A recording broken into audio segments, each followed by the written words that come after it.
Everyone, कैसे हैं आप सभी। आई एम श्योर आप सभी ठीक होंगे। तो चलिए आज का वीडियो स्टार्ट करते हैं। आज का वीडियो हमारा जो है वो है एक 8 नंबर के क्वेश्चन के ऊपर, जिसमें कि हमें ये बताना है कि जो नर्सेस होती है उनका क्या क्या रोल होता है HIV वायरस को कंट्रोल, HIV और एड्स के ट्रांसमिशन को कंट्रोल करने के लिए। ठीक है, तो चलिए वीडियो स्टार्ट करते हैं। वीडियो स्टार्ट करने से पहले जो लोग चैनल पर नए हो वो चैनल को सब्सक्राइब करें, वीडियो को लाइक करें और अपने दोस्तों के साथ शेयर करें। ठीक है, अगर आपको PDF में नोट्स चाहिए हो तो आप मुझे डिस्क्रिप्शन में दिए हुए ईमेल पर कांटेक्ट कर सकते हैं। ठीक है, तो स्टार्ट करते हैं। सबसे पहले तो हम देखते हैं कि HIV एड्स होता क्या है। HIV एड्स जो है एक सेक्सुअली ट्रांसमिटेड डिसीज़ होती है, और ये एक ऐसी डिसीज़ होती है जो हमारे डायरेक्ट इम्यून सिस्टम पर जो है एक्ट करती है, हमारे इम्यून सिस्टम को टारगेट करके हमारे बॉडी को वीक करती है। ठीक है, तो चलिए स्टार्ट करते हैं।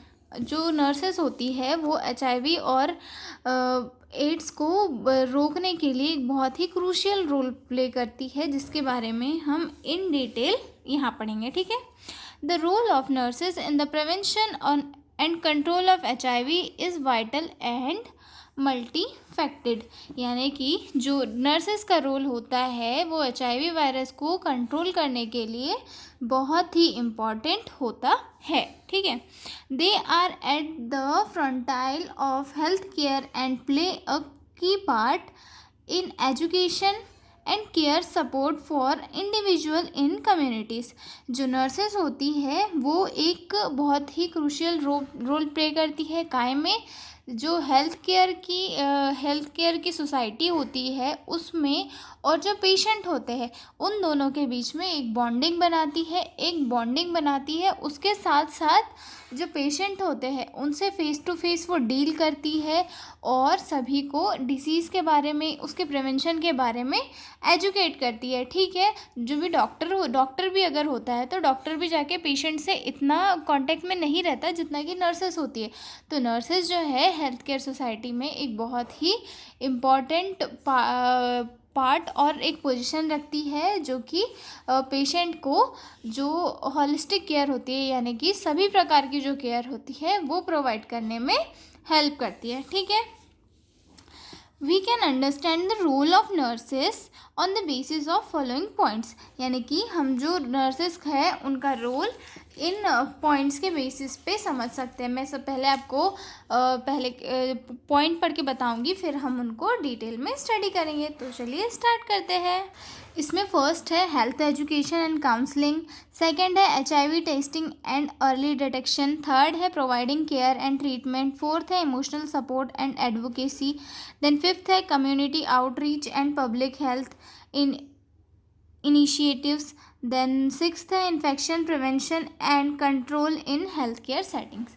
आइए इन्हें डिटेल में देखते हैं। ठीक है, सबसे फर्स्ट देखते हैं हम health education and counselling. Educate the public about how HIV transmitted, for example unprotected sex, sharing needles, mother to child transmission, and how it is not transmitted, for example touching, hugging, sharing food.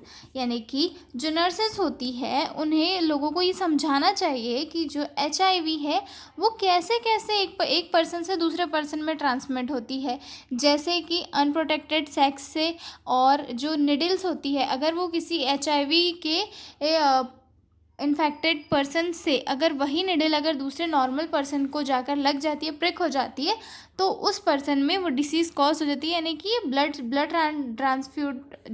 से एक person से दूसरे person में transmit हो सकती है disease. और अगर मदर को एड्स है तो उसके प्लेसेंटा के थ्रू उसके बेबी में एड्स होने के चांसेस होते हैं। तो ये चीज़ें नर्सेस को पेशेंट की कम्युनिटी में समझाना होता है। और जो HIV है वो कैसे स्प्रेड नहीं होता है, मतलब टच करने से, हग करने से और फूड शेयर करने से HIV कभी भी एक पर्सन से दूसरे पर्सन में ट्रांसमिट नहीं होता है। ठीक है, तो नर्सेस को ये हेल्थ एजुकेशन और काउंसलिंग प्रोवाइड करनी चाहिए। ठीक है, देन सेकंड आता है promote safe sexual practice such as the correct and consistent use of condoms, यानी कि जो कम्युनिटी हेल्थ नर्सेस होती है उन्हें लोगों को नॉलेज देना चाहिए कि जो अनप्रोटेक्टेड सेक्स होता है उससे डिसीजेस कॉज हो सकती है, तो उन्हें कॉन्डम्स का सही यूज़ सिखाना चाहिए। Guide on harm reduction strategies like using clean needles and syringe for drug users, मतलब ऐसे यूज़र्स जो ड्रग का यूज़ करते हैं, ड्रग को ये मतलब जैसे कि इंसुलिन है या फिर अदर भी ड्रग है जो कि वो लेते हैं, तो उन्हें इस चीज़ को समझाना चाहिए कि वो सिर्फ ऐसी नीडल्स का यूज़ करे जो वन टाइम हो, यानी कि एक बार उसे यूज़ किया और उसके बाद वो डिस्कार्ड की जा सके। तो नर्सेस को ये सारी चीज़ें जो है पेशेंट को समझाना चाहिए। ठीक है। अब सेकंड है प्रोवाइड काउंसलिंग। जो नर्सेस होती है उन्हें पेशेंट को काउंसलिंग प्रोवाइड करनी चाहिए। ठीक है। सेकंड पॉइंट आता है HIV testing and early detection. Nurses are often responsible for conducting or assisting in HIV testing in clinics, hospital और during community outreach program। जो नर्सेस होती है वो HIV टेस्टिंग कंडक्ट कराने के लिए रिस्पॉन्सिबल होती है, उस टाइम वो असिस्ट करती है, तो उन्हें प्रॉपरली टेस्ट करना चाहिए। ठीक है। यहाँ भी इनका बहुत इंपॉर्टेंट रोल होता है। ठीक है। आगे देखते हैं encouraging people to get tested regularly specially those at risk such as sex workers, intravenous drug users and individuals with multiple sex partners. यानी कि जो नर्सेज होती है उन्हें ऐसे लोगों को इनकरेज करना चाहिए कि वो HIV टेस्टिंग कराए, जैसे कि जो सेक्स वर्कर्स होती है उन्हें, और जो लोग इंट्रावीनस ड्रग लेते हैं उन लोगों को, और ऐसे लोग जो मतलब ब्लड का ट्रांसफ्यूजन करते रहते हैं उन लोगों को इनकरेज करना चाहिए नर्सेस ने, ताकि वो जो है अपना HIV टेस्ट करवाते रहे, जिसकी वजह से उनमें अर्ली डिटेक्शन हो जाए अगर HIV एड्स का के सिम्टम्स अगर है तो। ठीक है। देन लास्ट पॉइंट है इसका detecting HIV early help start treatment sooner which improve health outcome and reduce the risk passing the virus to others. यानी कि पहले ही डिटेक्ट कर लेना कि HIV है या नहीं, ये इम्पॉर्टेंट होता है, क्योंकि इससे क्या होता है जो पर्सन होता है उसकी हेल्थ में भी हम इम्प्रूवमेंट ला सकते हैं और उसके मतलब उसके थ्रू किसी अदर पर्सन में वायरस ना स्प्रेड हो, ये इसके लिए भी वर्क कर सकते हैं। ठीक है। तो सेकंड पॉइंट आया समझ में HIV testing. Then third point हम देखेंगे providing care and treatment. Help initiate and manage antiretroviral therapy ART which reduces the virus to undetectable levels in the body if taken properly। यानी कि जो nurses होती है उन्हें पेशेंट को proper ART therapy जो होती है वो देना चाहिए, जिससे कि उनके अंदर एक इम्यूनिटी फॉर्म हो सके ताकि वो वायरस से लड़ सके। अगर ये प्रॉपरली लिया जाता है तो इससे डिसीज़ को कम होने के चांसेस ज़्यादा होते हैं। ठीक है। उसके बाद सेकंड है इसका monitor patient for side effects treatment response and general health status.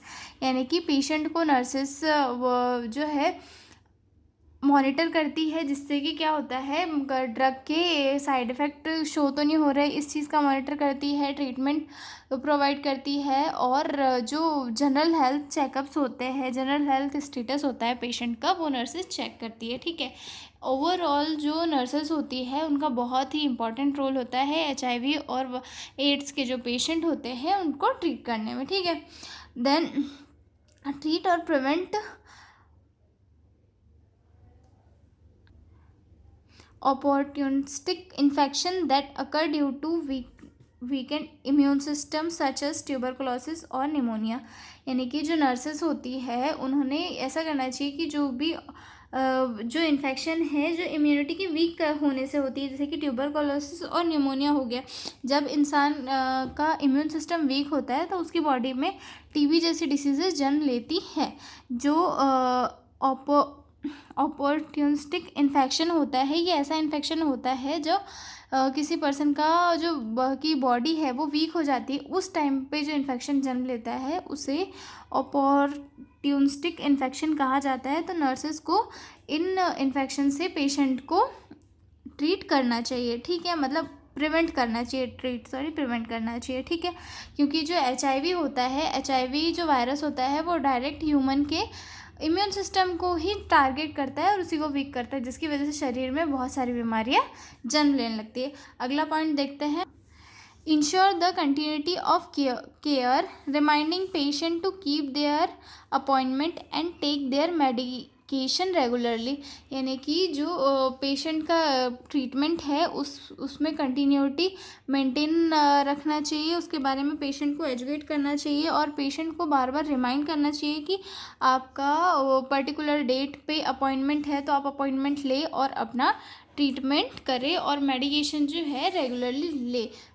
Nurses उस पेशेंट को इन सभी चीज़ों के लिए इनकरेज करना चाहिए, ठीक है। अब फोर्थ पॉइंट आता है emotional support and advocacy. Living with HIV can be emotionally difficult due to fear, stigma और डिस्क्रिमिनेशन। यानी कि HIV के साथ जो कोई भी पेशेंट होता है वो उसके लिए रहना बहुत ही मुश्किल होता है, क्योंकि उसे जो है डिस्क्रिमिनेशन फेस करने के लिए मिलता है। यानी कि भेदभाव उसे अपने ही जो फैमिली मेम्बर्स होते हैं या फिर सोसाइटी के मेम्बर्स होते हैं उनके बीच में एक डिस्क्रिमिनेशन, भेदभाव फील होता है, जिसके कारण वो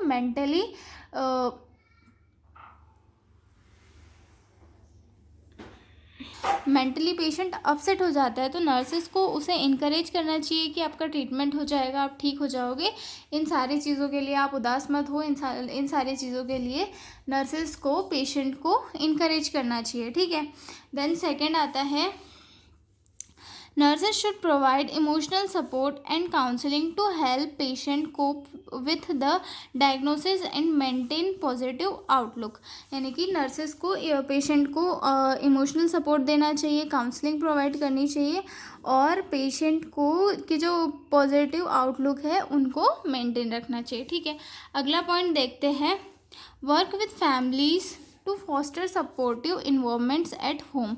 नर्सेस को जो पेशेंट होते हैं उनकी फैमिली मेम्बर्स को भी एजुकेट करना चाहिए कि वो अपने घर का इन्वायरमेंट ऐसे रखे कि जो पेशेंट है उसके माइंड पर ज़्यादा असर नहीं पड़े, उसका जो साइकोलॉजिकल मेंटालिटी है वो प्रॉपरली मतलब इम्प्रूव हो और जो पेशेंट है वो धीरे धीरे ठीक हो, ठीक है। उसके बाद advocate the patient rights, ensuring they receive fair, confidential and non-judgmental care in all health setting। यानी कि पेशेंट को उसके राइट के बारे में एजुकेट करना चाहिए, जिससे कि वो मतलब एक फेयर कॉन्फिडेंशियल ट्रीटमेंट प्राप्त कर सके। ऐसा नहीं कि उसे बड़ी डिसीज़ है तो उसे डिस्क्रिमिनेशन फील हो और जो है एक जजमेंट करके उसे केयर मिले, ऐसा नहीं होना चाहिए। नर्सेस को पेशेंट को उसके राइट के बारे में एजुकेट करना चाहिए ताकि पेशेंट को एक पर्टिकुलर अच्छा ट्रीटमेंट मिले और मतलब जो सारी हेल्थ सेटिंग्स है वहाँ पे वो उसकी इम्प्रूवमेंट के लिए प्रॉपरली वर्क किया जा सके, ठीक है। अब फिफ्थ पॉइंट देखेंगे हम, community outreach and public health.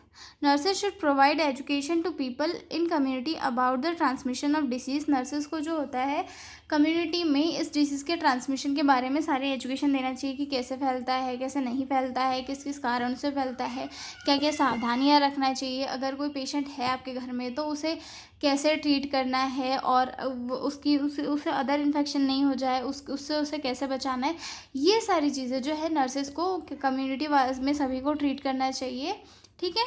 उसके बाद distribute educational materials, condoms etcetera, मतलब जो एजुकेशनल मटेरियल्स है वो सारी चीज़ें उन्हें बांटना चाहिए, ठीक है। उसके बाद अगला पॉइंट देखते हैं, infection prevention and control in health care settings. Health workers, especially nurses, should follow standard precautions such as wearing gloves, using sterile equipments, and safely disposing of needles to protect themselves and their patients।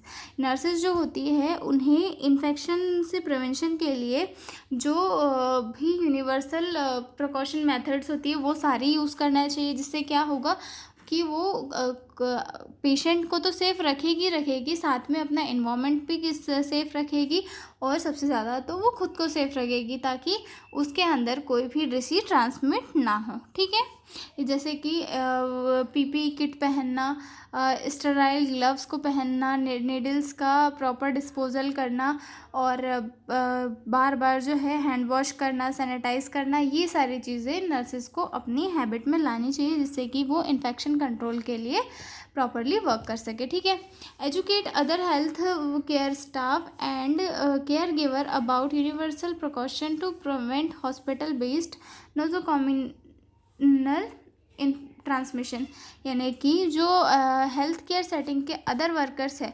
उन्हें भी जो universal precautions है उनके बारे में educate करना चाहिए, जिससे कि क्या होगा, नोज़ोकॉमिनल जो इन्फेक्शन होता है, यानी कि हॉस्पिटल के कारण अकर हुआ इन्फेक्शन, उससे वो खुद भी प्रिवेंट हो सके, और जो अपने दूसरे साथ के मेंबर्स है, टीम मेंबर्स है, उन्हें भी प्रोटेक्ट कर सके। तो ये सारे जो वर्क थे ये हमने देखे एक role of nurse in HIV and AIDS के कंट्रोल में। ठीक है, अब हम मिलते हैं अगले वीडियो में, तब तक के लिए बाय बाय।